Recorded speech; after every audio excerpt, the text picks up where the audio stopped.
Сәлем баршаңызға, сіздермен дәрігер Бағзат Сейітқазұлы.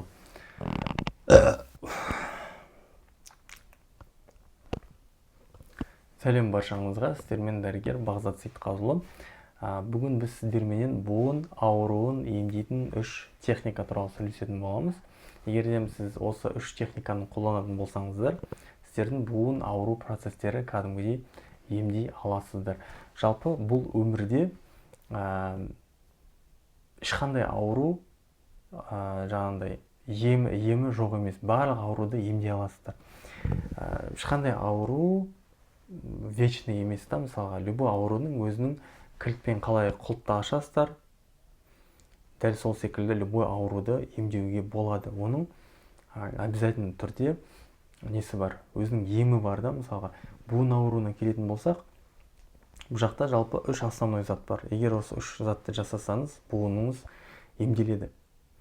Бастамас бұрын каналға дерге лайкасы қандырып кетіңіз, мен бастаймыз. Ең біріншісі бізде ол массажбен қыздыру керек.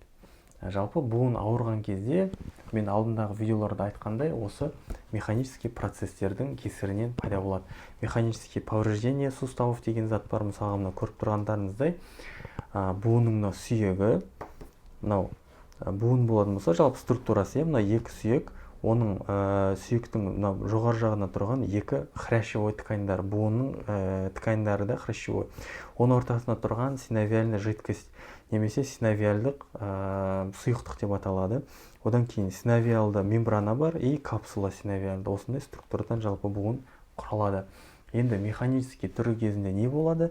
Механический түр кезінде біздің синовиальдық жидкостіміз майы кетіп қалады, ағып кетеді сыртқа қарай, немесе рассасываться етіліп кетеді. Соның салдарынан екі сүйек бір-біріне жақындайды. И жүрген кезде не болады? Механический қозғалыстан трение басталады да, бір-біріне тиіп, қажалып, воспаление, қабыну процестерін шақырады да, не болады? Ауру сезім басталады. Енді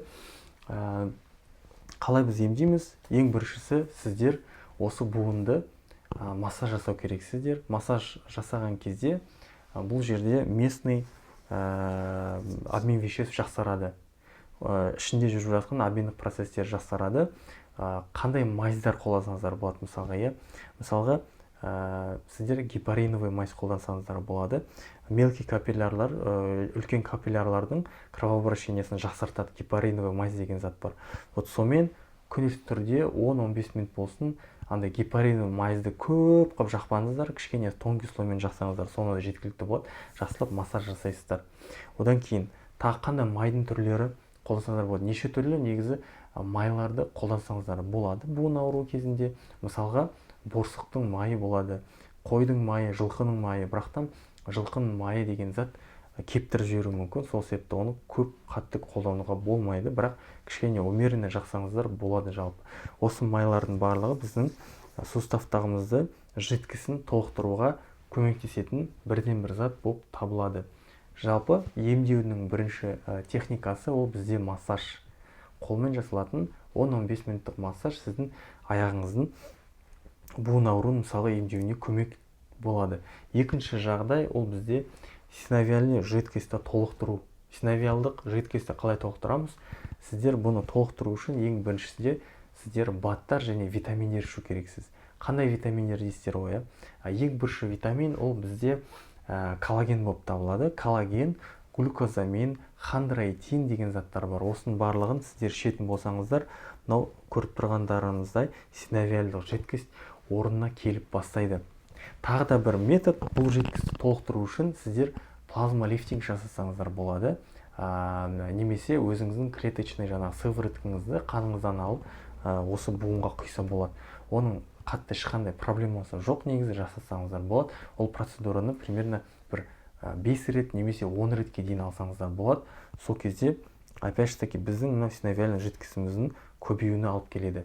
Одан кейінгі зат не істейміз? Одан кейін қабыну процесті басатын баттар немесе дәрі-дәрмектер керек болады. Солар арқылы біз мынау жидкостьті жаңағындай остеофиттер өсіп кетеді ғой, мынандай тканьдар сүйекте, мынандай майда-майда сүйек нелер пайда болады, тіс сияқты заттар. Вот солар бір-біріне тиген кезде ауыртады да, жүрген кезде. Осыны басу үшін противовоспалительный терапия, қабынуға қарсы терапияға баттар қолданамыз. Мысалы МСМ деген сияқты заттар бар, соны қолдансаңыздар болады. Одан кейінгі зат бізде соңғы этапта метаболизм мен аутоиммундық процестермен күресу деген зат басталады. Жалпы бұл не? Жалпы аутоиммундық процестермен, метаболизмдермен күресу дегеніміз, сіздердің мысалға артық салмақтарыңыз болатын болса, сол артық салмақтан арылуды бастау керекпіз. Егер де сіз артық салмағыңызды емдемейтін болсаңыз, бұл жақ постоянно компрессияға ұшырайды да, сіздердің суставтарыңыз ауыратын болады. Артық салмақты кетірмей жатып, ешқандай терапия 100% жақсы эффективный болмайды, өйткені постоянно нагрузкамен болады. Мысалға, әшейін просто өзіңіз былай ойлап қараңызшы, міне, сіз бір 5 килограммовый затты алыңыз да, просто қолыңызға бет көтеріп тұрыңыз, осылай. Немесе былай ұстап тұрыңыз. 5 килограмм, ладно, не ол 5 килограмм? Әшейін стаканды мысалға былай ұстап тұра аласың ба? Қаншақты түрде ұстап тұрасың? Мысалға 5 минут спокойно ұстап тұра аласың.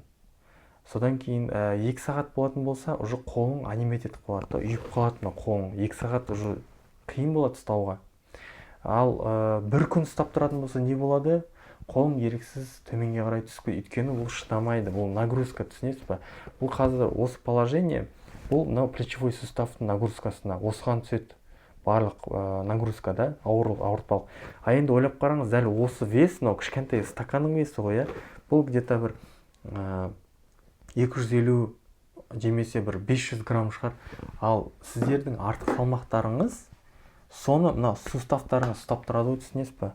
Колено сустав, сухожильный, жалпы мынау біздің аяқтарымыздың суставтары, колено сустав, тазобедренный сустав, осының барлығы сіздің артық салмақ ұстап тұратын буын.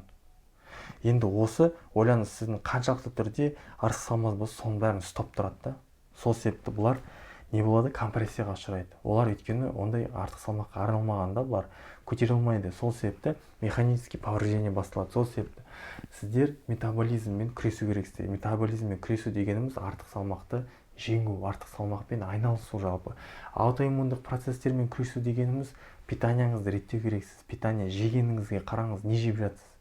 Буын ауыратын адамдардың көбісінде мысалға не болады? Олардың питаниясы дұрыс емес та. Көбінесе қанттан жасалатын заттар, ұннан жасалатын қамыр тамақтар көп жейді мысалға. Картошка деген заттар, высокий гликемический индексі бар заттарды көп тұтынады да. Одан кейін артық салмақ болады, одан кейін буын ауыру пайда болады. Сол себепті осы аутоиммундық процестерді жою үшін дұрыс тамақтану керексіздер. Мысалға кето диетаға отырсаңыздар болады. Жалпы айтқым келгені осы, егер де сізге толығырақ лечение керек болса, мен өзім жазып бере аламын. Лечениені осы WhatsApp номерға жазсаңыз болады. Бізде скидкамен консультация ашық тұр. Егер сізге осы видео ұнаған болса, каналды лайк, комментарий беріңіздер. Мен дәрігер Бағзат Селзұлы. Келесі видеоларда көріскенше сау болыңыз.